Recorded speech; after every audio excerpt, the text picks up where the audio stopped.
afternoon, ladies and gentlemen. I will try to be very short. The clothing bank drew me out of retirement, drew me out of having my own business, because it is the most amazingly efficient organization that takes previously disadvantaged women, unfortunately not gentlemen yet. We will get there. The other branches, we have branches around the country. Our bigger branches do cater for gentlemen. But in East London, we are only working with ladies. We select our ladies very carefully. And I do recognize 2 ladies here that didn't get through the program in the selection process. And often we don't take ladies when we think they've got what it takes to carry on out the clothing bank. We've got limited resources. We can cope with 150 in East London. At the moment, we've got 168. So we're running at absolute capacity.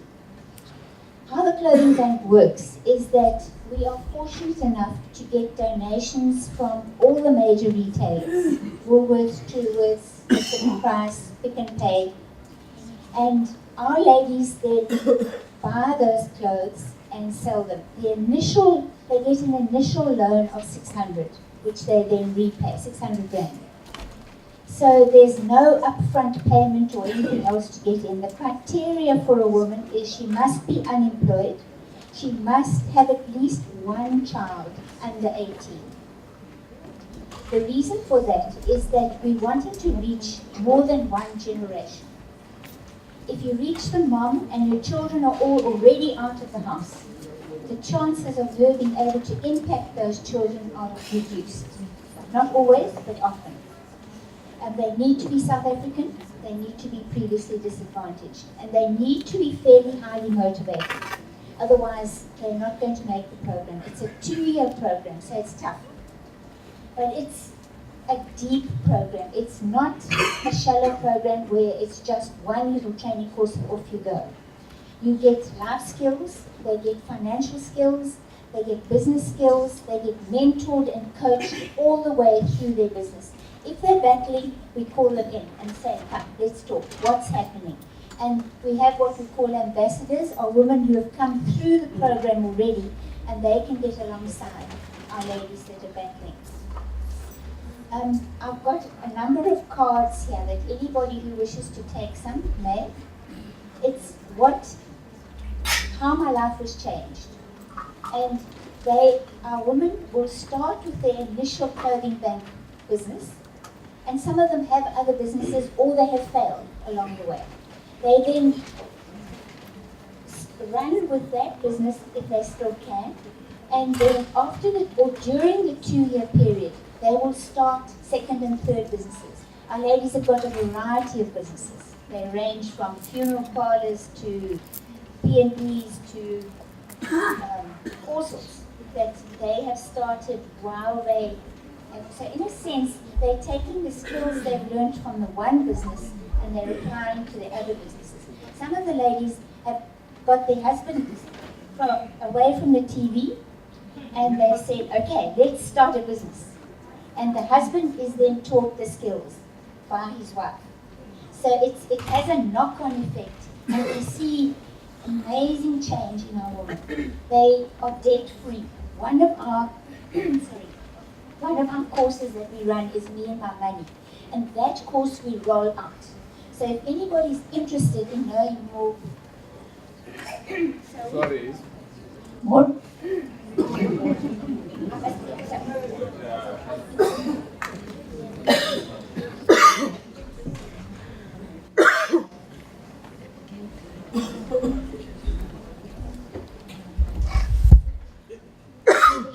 To eradicate poverty, it's not good enough to make money. You have to learn how to manage money. You have to master money. Money is an incredibly cruel master. It makes you do all sorts of things, as we have seen with all the fraud and corruption that we have had. But if we're in charge of our money, we're the boss. We tell it what to do for us. It doesn't make us run around. So the clothing bank is in effect, we all know the saying, don't give a man a fish or don't give a woman a fish, teach them how to fish. We go a step further, we say, teach them how to sell the fish. And then use that money to start another business, not only your fishing business.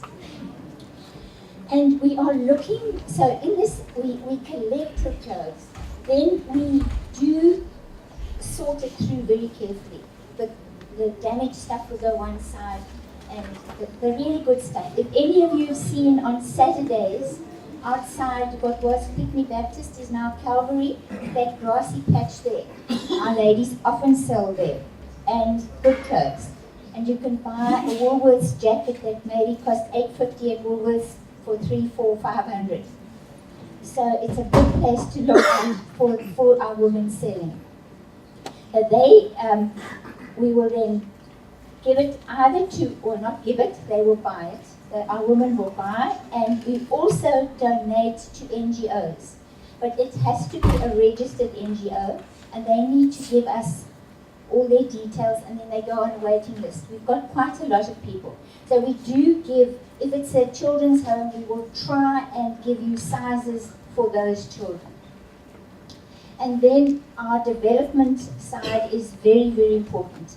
And we believe that it's the whole woman, not just business, that are growing in skills all around. And then we believe in sustainability. We're wanting to eradicate poverty once and for all. And it is very, very fulfilling to see it happen in woman after woman after woman. We've been going just 3 years now in East London, 10 years when I started in Cape Town. And in that time, our women have had a turnover of over 14 million. And that is just, is Nick still here? No, she's not here. That is local. That money is going for hair, for nails, for children going to bed school, for increased spending on education, tertiary education, and the dignity is restored. And I am so grateful to be part of this program that I could identify, yes, this is something that's really working. It's making a difference, and I can see it happening, woman after woman. And these cards will tell you some of the women's stories that are up front here. I was going to do another little presentation on sustainability, but I think we're running short of time. And just a question is, the clothing bank is really the first step, and we're wanting to see our ladies go on. And part of the sustainability is their other businesses, and micro franchises are a good way to go. So we are looking for opportunities for other businesses that think they've got a very good idea, and they could maybe micro franchise that. Come and talk to us. Maybe we can work out something. Our women come on in groups of 30. Last group for this year is just registered, and the next group will only be November for next year. So we haven't got any more groups coming in this year. But if you do have unemployed sisters, friends, and you think they could benefit from starting their own businesses, then see me. Thank you. Thank you.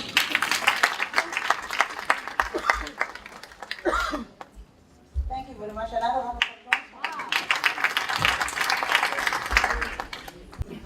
Good day. But status process is still not church. But I'm finished about right. First of all, to Patrick Soon is from Days Products. Here in East London. Ndifuna nje support akatata simutushane. My company is one of the companies that will be on that project. We intend to pilot a project in rural one. Siyacela sisudibane nathi xa siphuma apha. So that sibone singenza ngantoni na elana. Right, ndibuye ndibuze ke ngoku apha kuwe sisimhlali noba uzawukhumbula kwi-last presentation owawuyenzile. I think it was in Duncan Village. The following day we went to your office.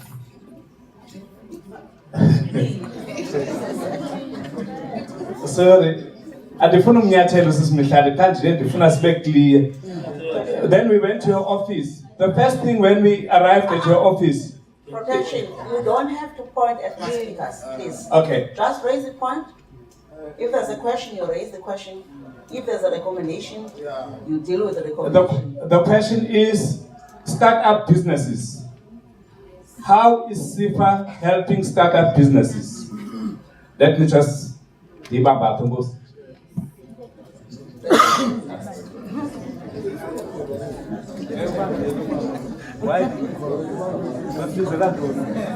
Can I answer these three solo? Yes. That's allowed. Okay. Thank you for the questions. The comment about what's happening at Imi Dushan, we would love to come.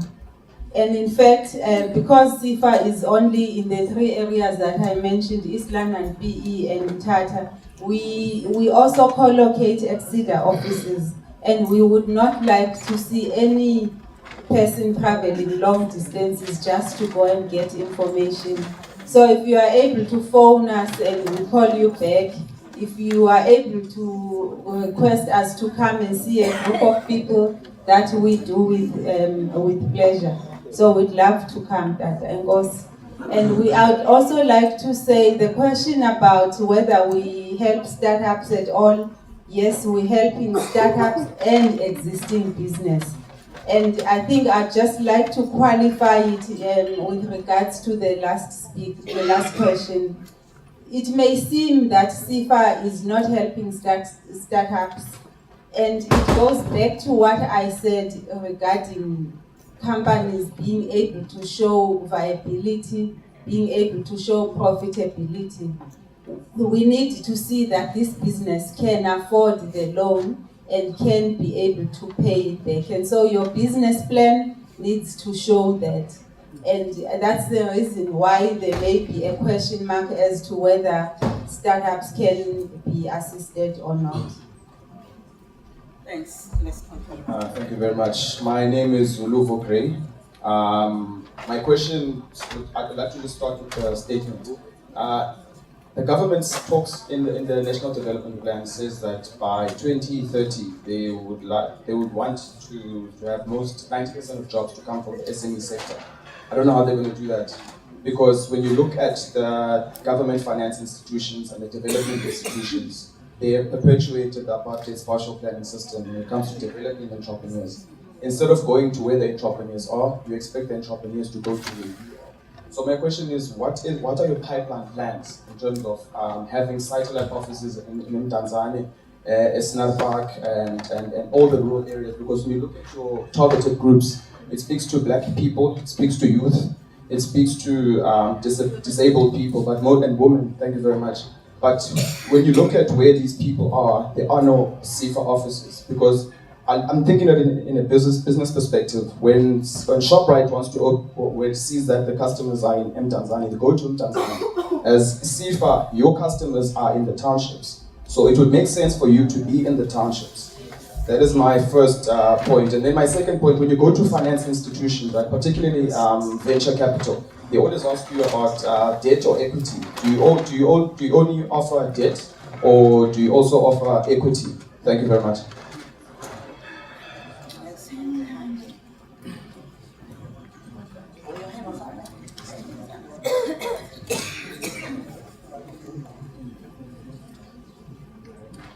Hello, my name is Ngisa Mfaka. I just have one question. You mentioned something about people that lend money from your institution and then they run away with the money. Now that leads you to tightening the criteria for the next year. Now, wouldn't it be better for you to chase your money and not tighten the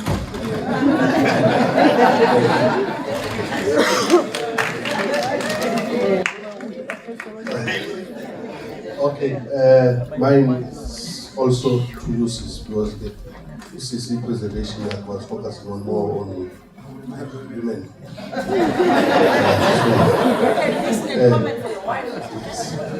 No, I'm still.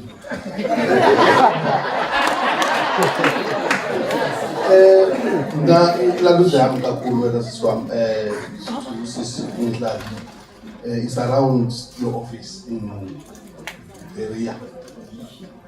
It's so painful when sometimes we get in the office with those of information and we handle shop a reception.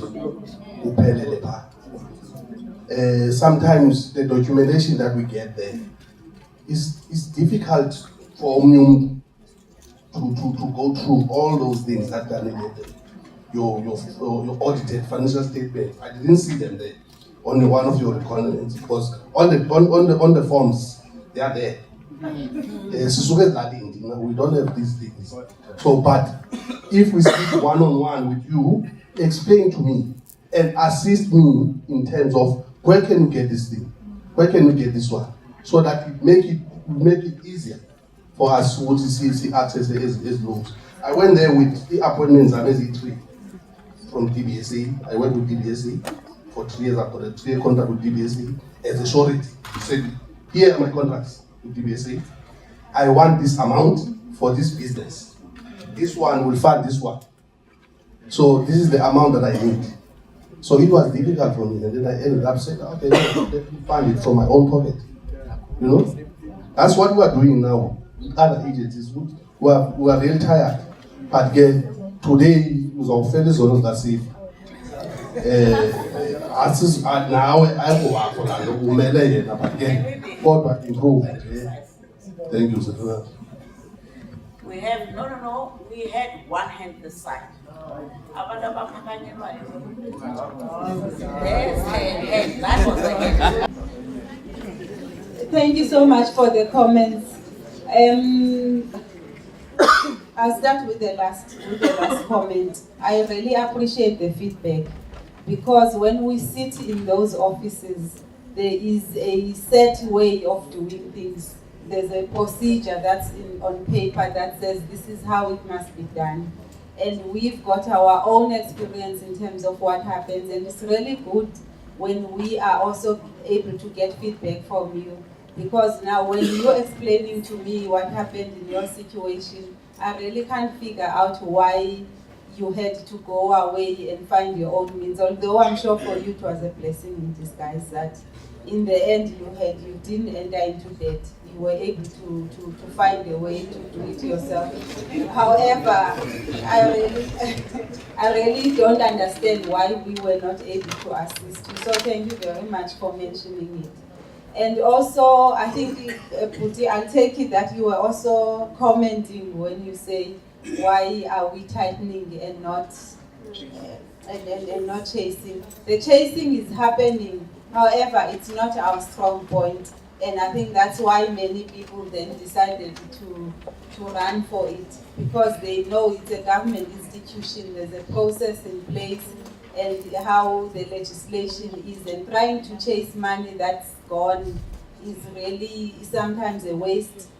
But now it says we are aware, we know what we're likely to get. And so when you come today, it's really not that easy, but we are chasing the money at the same time. And in terms of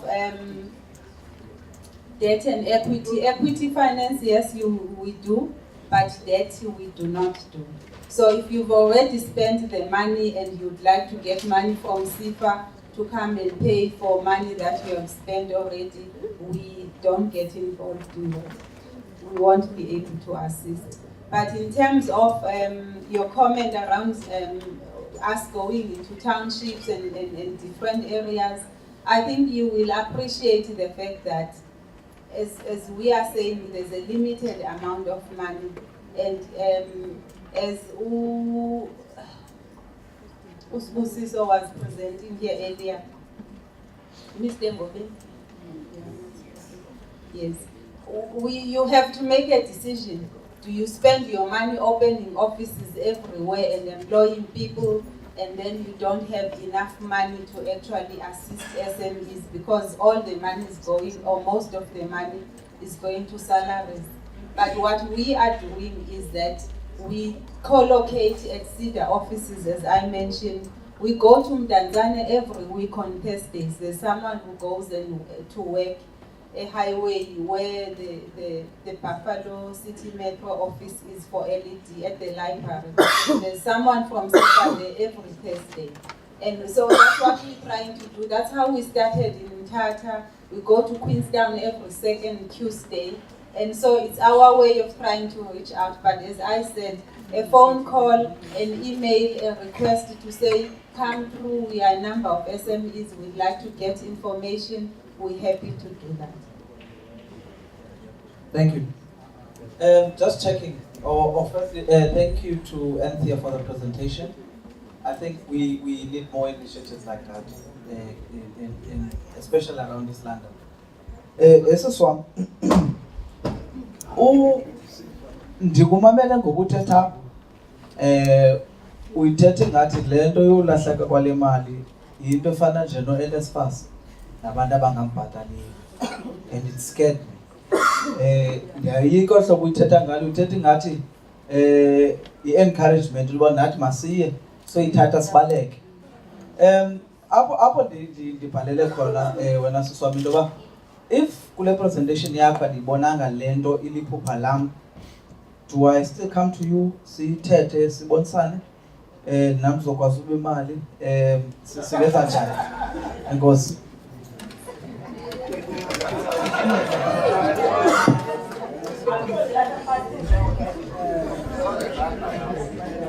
Thank you. A quick question, Suswam. These criteria that you put in place to vet, to get money,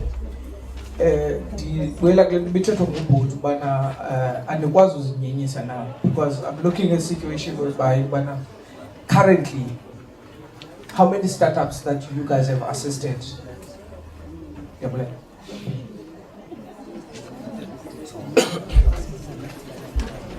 Ngulonkuleko Khethelo from ELIDZ Developers eQumrha. Umbuzo wami kancinci okanye icomment yami iyafuna ukuthi ngapha kubhudi ne. Kule nto yodeveloper ndithi nansi ifama ne okanye ndinomhlaba. Ndiza kokha so and so.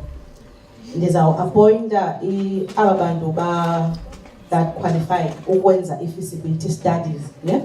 Ndize nayo la report that yes you will make money low BNB yakho if yiyo okanye kwezo flat or whatever.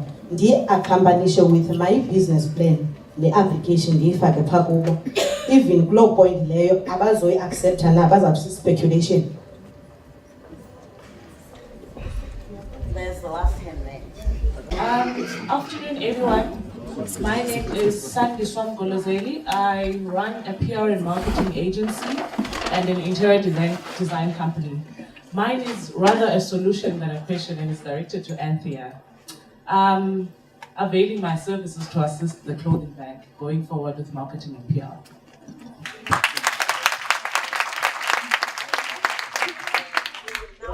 Okay. The issue of, okay, let me just first clarify the speculation around property development. If the property is meant for business, that's fine. If you are going to buy a farm and run activities on it, and there is a bankable, profitable business plan in place, that's fine. You are renting a space somewhere and you are running a travel agency and you'd now like to buy the building to continue the travel agency, that's all right, because it's for business purposes. However, if you are saying, I'm gonna get this piece of land, I'm gonna build flats and I'm gonna rent them out, that is speculation. You see the difference? So there must be a business that you are going to run. If you have a BNB and you like to, maybe you're renting it now, but you want to buy it, or you're gonna buy it and start a BNB, that's fine, that's a business. Where the issue of the startup comes from, and again, I think maybe I should say, I acknowledge that startups do have a problem, and this is why this question keeps coming up around startups. It's got there's a problem there. As I said, our issue is with startups, even existing business, you need to be able to show that this business is going to make profit, is going to afford, and this is a legal requirement. We can't lend to businesses that cannot afford a business loan. That is a legal requirement. And so, as an entrepreneur, you need to be able to talk to your business.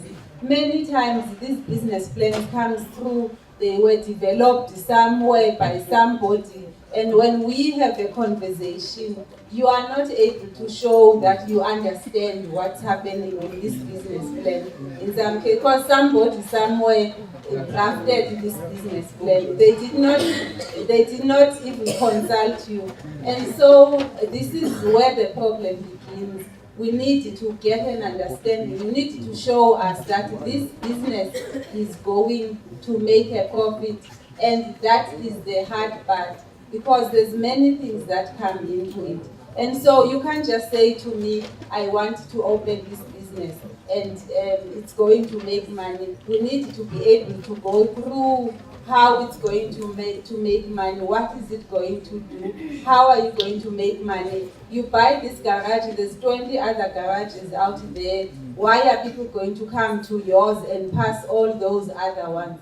And that's a conversation and a point that you need to be able to bring across for this to become successful. And that's where the problem is with startups, that they aren't able to show that this is really going to work. I think that was a comment. Yes, it was a comment. Let's thank our speakers, but I just want to flag 3 opportunities that in their presentation are picked up. One is the issue of micro-franchising. We've got brilliant ideas and we do them in our own corners. You know, how can I fried chicken started from at the home or not?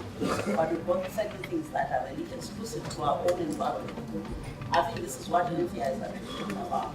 And I haven't had anybody ask me anything around that. What exactly? I think that's one of the things that we need to engage on. The second one is around the mentorship of your small enterprises so that they don't run with your money. We provide the service to provide any business development. Should have commented. Provide the support. Yeah, I'm just raising those. The last one is the issue I heard you talking about working in offices in Tanzania or in other areas. I think in our culture, visibility, as one of the speakers spoke about the branding, you know, and all that. There's an opportunity, I think, with SASA, they in various villages all the time, throughout, you know, every week they're in one village, you know. And I think that's also an opportunity for SIFA, either through an agency services or directly that they provide the service to that chain. It's something for thought. I think it's important. Thank you very much.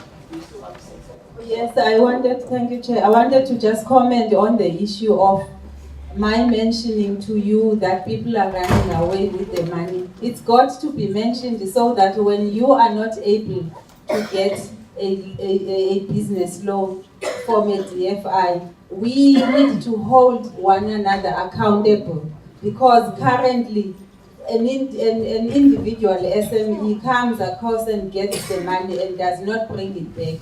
And tomorrow, another SME is suffering because of it. And we need to all not take responsibility, but we need to watch out for one another. And this is why I specifically said business associations that are here, we need to create awareness and educate one another on how our conduct in the business space is affecting one another. We do need to be each other's keepers in a way. Currently, people are going into cahoots to try and rob, but it's taxpayers' money, it's your money. And when you know that this is what has happened to it, then you shouldn't feel that it's Sifa's money. It's your money as a taxpayer. It's my money as a taxpayer. And so we need to take responsibility for it. It is not meant to encourage you to get it and run away. And if you did not see your dream in what I mentioned here, I mentioned specifically the things that we do not fund, and everything else we then should be able to fund. Thank you.